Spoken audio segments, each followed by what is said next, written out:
I always thought the loudest things in life were engines and arguments, pistons, grinders, raised voices. Then I married into money and learned real noise wears silk and whispers through closed doors.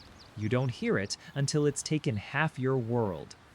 I'm Eli Navarro, 40. I wrench on cars for a living, old Chevys, new Teslas, whatever limps into my bay on a flatbed and leaves purring. My hands remember the torque sequence on a small block like a prayer. My wife was my wife. Is Karina. She worked as an office manager at her father's family office in La Jolla. She's from a world where signatures carry more horsepower than any V8, trustees, executors, addenda. If you've never watched money move on paper, you'd be shocked how fast it can outpace a fleeing body. Her father, Robert Calder, believed in manners, dogs, and contingency plans in that order. He died in late April under a sky so clean it made grief feel like an offense. We buried him on a hill that could see the water, and the wind found every loose thread on my suit. After the reception pastries nobody touched, coffee everybody pretended to sip, the executor of the will, a man named Whitley with a voice like air conditioning, invited us to the conference room at Calder and Finch. The words carried the weight of a gavel even before he opened the leather portfolio.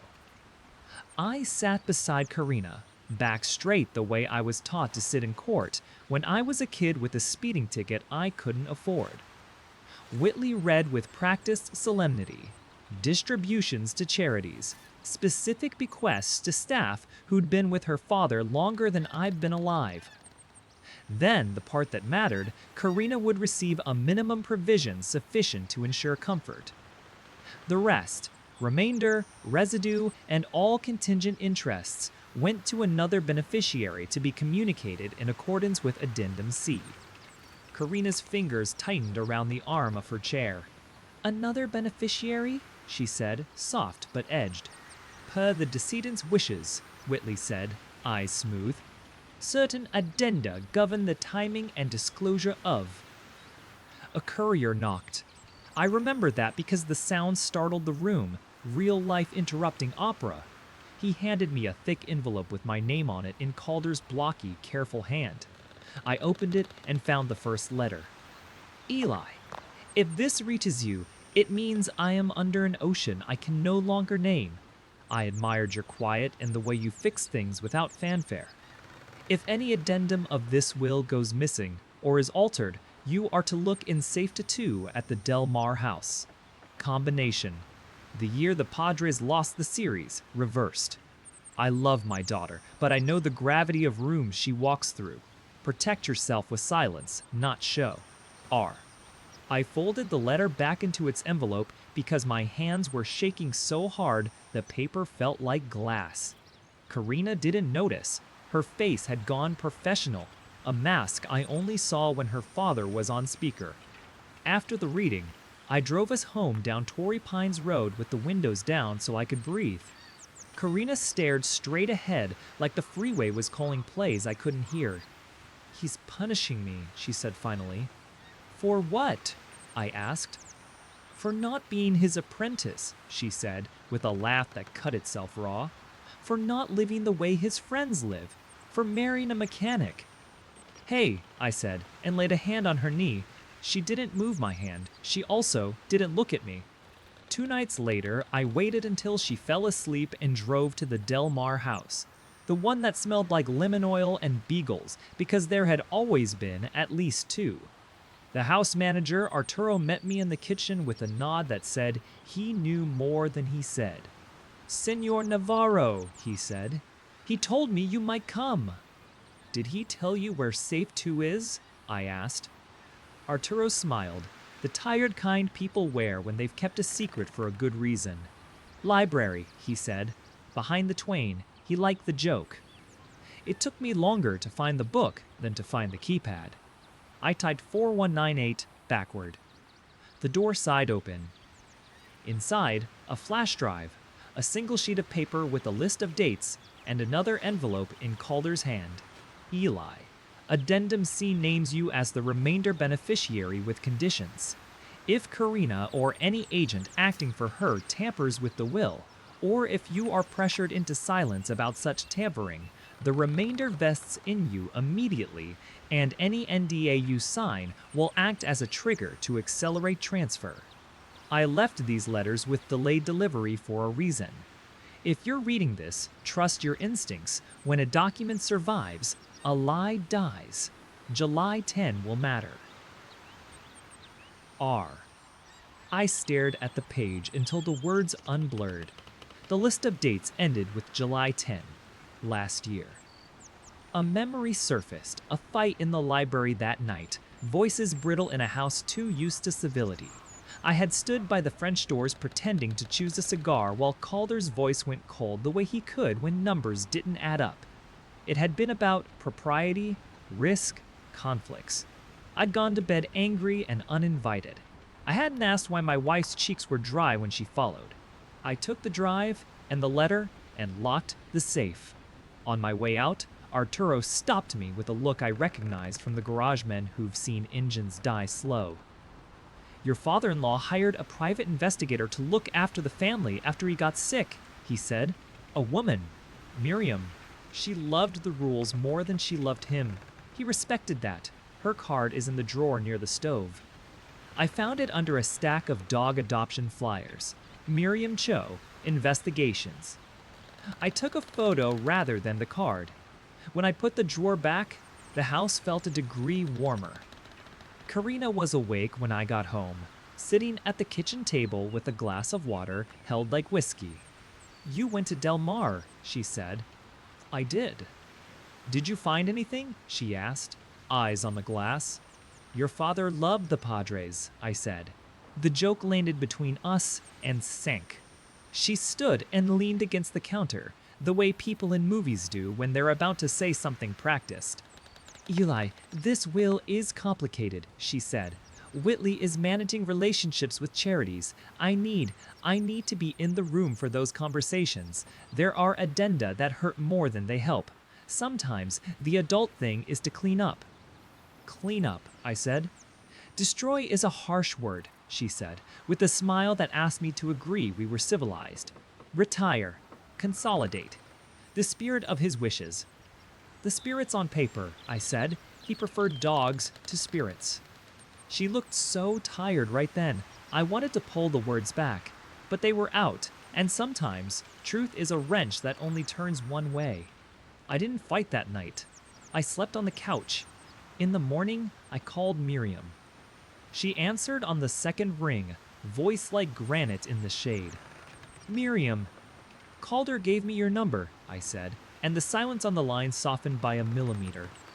You're the son-in-law, she said. Not a question. He was fond of you. What do you need? I need to know if anyone's moved paper that shouldn't move, I said, and I need to know what happened July 10th. Send me what you have, she said. Give me 3 days. I don't need pictures of anyone in beds, I said, more quickly than I meant to. Good, she said. I don't take those. They're noise. I take logs. While I waited, I did what I know. I looked at systems. The Calder house had 3 safes. They were older, but connected. Of course they were. Everything is connected when the person paying the bill hates keys. I asked Arturo for access to the admin panel to make sure everything's squared away for the estate. He put in his code and stepped back because he's loyal, but not stupid. I downloaded the entry logs and time-stamped them against the calendar in Karina's email, which she had left signed in on the family iMac because she is careful with appearances and casual with systems. 2 nights after the funeral, at 2:13 a.m., Safe 1 had been opened with Whitley's temporary code. So had Safe 3. Safe 2, the library, had remained unopened. That detail burned itself into my bone. Someone knew enough to avoid the box that mattered.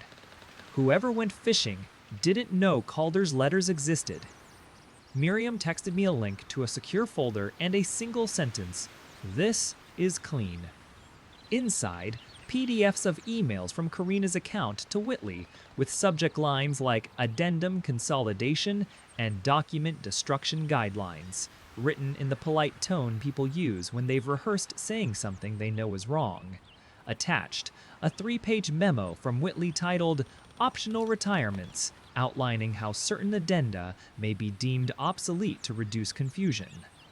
There was also a video from a camera I didn't know existed in the library ballpoint pen style, in the molding above the fireplace. July 10, 10:38 p.m. The video had audio. Calder's voice, stripped of father, all trustee. "I won't have my will become a parlor game," he said. "You're being cruel," Karina said. "Not crying. That would come later." "I am being exact," he said. "Exactitude isn't cruelty. It's shelter." "Shelter for whom?" she asked. "For Eli? For your mechanic's fantasy? He's not our circle." The words staggered me even in the safety of my garage office. Not our circle. I paused the video and rewound to hear if I'd misheard her. I hadn't. Calder's answer came like a knife that could only cut what needed cutting. "Then widen your circle," he said, "or I will." The video ended with the sound of a door closing softly, the kind of quiet that can bruise. I drove to Ocean Beach and watched the water for an hour with my hands open on the rail, like I was about to lose my balance. People talk about revenge like fuel. I felt something closer to clarity. Calder had given me a path. It didn't include spectacle, it included logs. I hired a lawyer named Marceline who wore navy like a weapon and never raised her voice. "We bring a cause of action for interference with expectancy," she said, ticking off elements with a pencil like a metronome. "We file a complaint with the state bar about the executor. We go to mediation because judges like families to fix themselves without spectacle. You don't speak unless I tell you to. You don't tweet. You don't have coffee with friends of the families who say they can make this go away. Understood?" "Understood," I said, relieved to be told what to do. Karina tried what people try when the ground tilts. She suggested I let Whitley steer the ship so we didn't drag this through the press. She floated the idea of a mutual understanding and then texted a draft, NDA that had more teeth than any animal I've ever met. "Sign this," she said, "and we can be done." I didn't answer. I forwarded the NDA to Marceline and drove to Del Mar. Arturo met me at the door, shaking his head like a man who had just watched a weather report. "Another courier," he said, and handed me letter 3. "Eli, if anyone puts a gag in front of you and calls it kindness, walk away. Every gag you sign accelerates your remainder. I know the law well enough to tie this knot. If that leverage seems cruel, remember what I've told you. Tolerance for deceit is not love. It's laziness. R." Underneath, a postscript, ledger entry, Safe 1, 2001:13 a.m. That was the time of the open. He had anticipated the hour of the trespass. We filed. The complaint's first page read like a clean engine schematic. Parties, causes, dates. Miriam's logs glued it all together. Midnight entries, IP addresses on email deletions that matched Whitley's office subnet. Calendar invites for a meeting titled Document Quiet Hour that read like a dare. Whitley responded with letters I could have set my watch by, threats shaped as invitations. It is in everyone's interest to avoid the indignity of litigation. There was talk of harm to reputation, concern for the decedent's legacy, and an offer to resolve matters privately. The first settlement draft included a fresh NDA. Marceline tapped the sentence with the pencil that never seemed to dull. "He's going to keep trying this," she said. "We'll keep saying no. Every no makes your yes to yourself louder." The state bar moved faster than I expected. Maybe they'd heard of Whitley. Maybe Miriam's documentation had the kind of solidity that makes committees feel brave. Maybe God had decided to briefly enjoy San Diego. We appeared in front of a panel that had the energy of a DMV with a moral core. The chair asked clear questions. Marceline answered with the elegance of a torque wrench. Whitley coughed into his fist and said, "Misunderstood. 3 times in a row. which is 3 more than a professional should need. The panel censured him and initiated proceedings to remove him as executor. Pending resolution, they added, which meant more paper later, but enough weight now to shift the room. We went to mediation in a downtown office with a view of buildings pretending to be mountains. The mediator, Charlene, Graybob, legal pads lined up like runways, offered tea and the kind of voice you give to spooked horses. Parenting plan only, she joked when we introduced ourselves, and no one laughed. Bad joke, she said. Let's talk assets, duties, harm. Karina sat across from me in a blazer that could have been armor. She didn't look at me at first. When she did, her smile was so professional it felt like standing under a fluorescent light. I didn't know he would do this, she said, meaning Calder and meaning me, which is a trick sentence. A lot of people try when the facts are inconvenient. You asked for documents to be destroyed, Marceline said, sliding a hard copy across. You opened safes at 2 in the morning with a temporary code. You tried to get my client to sign a gag that would have accelerated the very transfer you hoped to avoid. Karina looked at the paper and then at the mediator. I loved my father, she said. So did we, I said, and the room twitched. Maybe it was a mean line. Maybe it was the first honest one I'd said in 3 months. We settled. It wasn't clean. It never is. But it was quietly just. The remainder vested in me per addendum C. Karina kept her minimum provision, more money than anyone should call minimum, and her equity in the family office dissolved into a grant in Calder's name that would fund internships at the county animal shelter for kids who'd never been near money or dogs with good leashes. Whitley resigned. The order used the phrase, for cause.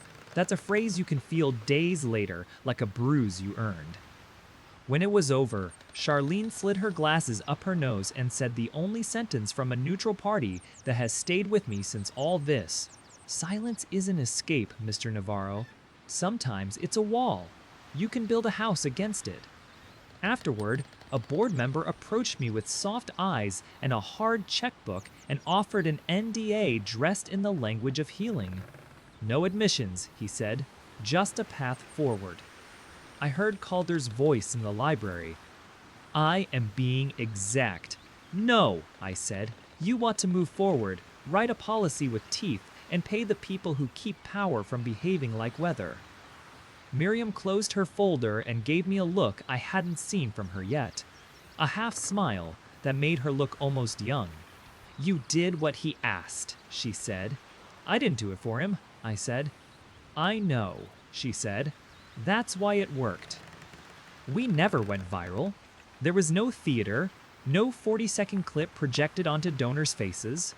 The only audience for this was a handful of clerks, a mediator, a bar panel, and 2 dogs who watched me sign papers at the shelter orientation and thumped their tails like they approved.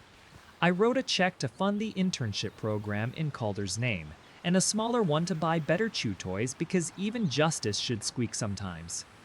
Karina moved out of our apartment in Hillcrest while I was at work. She left a note that said, simply, I thought noise would save me. You saved yourself with quiet. I hope one day I learn to love something that way. She kept her set of pans and the framed photo of the 2 of us in front of a hot dog stand where the mustard had betrayed me down my shirt. She didn't take the mug that said, World's Okayest Mechanic, which is fine because the only person who ever called me that was her, and coffee tastes strange from certain ghosts. I see her sometimes, in a grocery store aisle, on a sidewalk near the office, stepping into an Uber at La Jolla Shores in a dress that knows the names of better rooms. We nod. It's not cold, it's an acknowledgement that we survived a house fire by standing on different sides of the same wall. People ask me if I forgave her. The question lands on my skin like sand. Forgiveness implies a ledger and a zeroing out. What I have is respect for documents that hold. I have gratitude for letters that arrive on time, even when the sender can't. I have a future that hums like a well-tuned engine in low gear. On the day the ethics committee published their notice, I walked to Fiesta Island where the city lets dogs run free, and I watched a kid in a shelter t-shirt teach a nervous shepherd to trust a hand with a treat. The wind off the bay tasted like salt and possibility. I thought about the line I carry with me now, the way some men carry prayers. When a document survives, a lie dies. I thought about Calder's last instruction: protect yourself with silence, not show. Then I went home, washed my hands twice, and made dinner in a kitchen that sounded like a house, not a courtroom. A week later, a final letter arrived with handwriting that had learned to be careful against gravity. Eli, if this is in your hands, you did what I suspected you would. Kept your head, kept your dignity, kept my daughter from sinking deeper into a sea of favors. I am sorry for the ways I made love into a test. I am not sorry for the fences I built. I only regret not teaching Karina how to use the gate. Take care of yourself and the dogs. Remember, silence is not retreat. It is sometimes a wall that holds the roof up. R. I put the letter in the drawer with the first one and a list of oil change intervals for every car in my life worth keeping. Some men laminate prayers.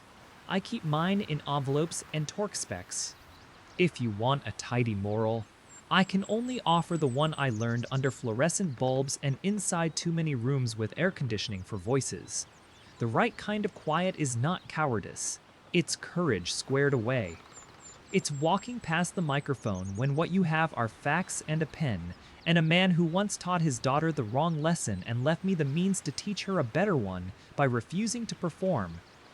You'll ask if I miss her. Of course I do. The house is loud in strange ways at night. The ice makers cough, the garages tick as metal cools, the ocean's distant applause when the wind is right. But my sleep has a weight to it. Now I recognize from a well-built engine, compression, fuel, spark, exhaust. Work that completes its cycle without backfire. That's as close to peace as a man like me deserves. It's enough. What mattered in the end wasn't winning in public. It was building a wall of quiet strong enough to stand behind until the storm blew itself out. And when it did, there I was, still breathing, still turning wrenches, still the man he believed I could be when he wrote my name on the first envelope and trusted me to read. What do you think matters more, winning in public or protecting yourself quietly? Would you have signed the NDA? Tell me in the comments, and if you want more stories like this, hit like and subscribe so you don't miss the next one.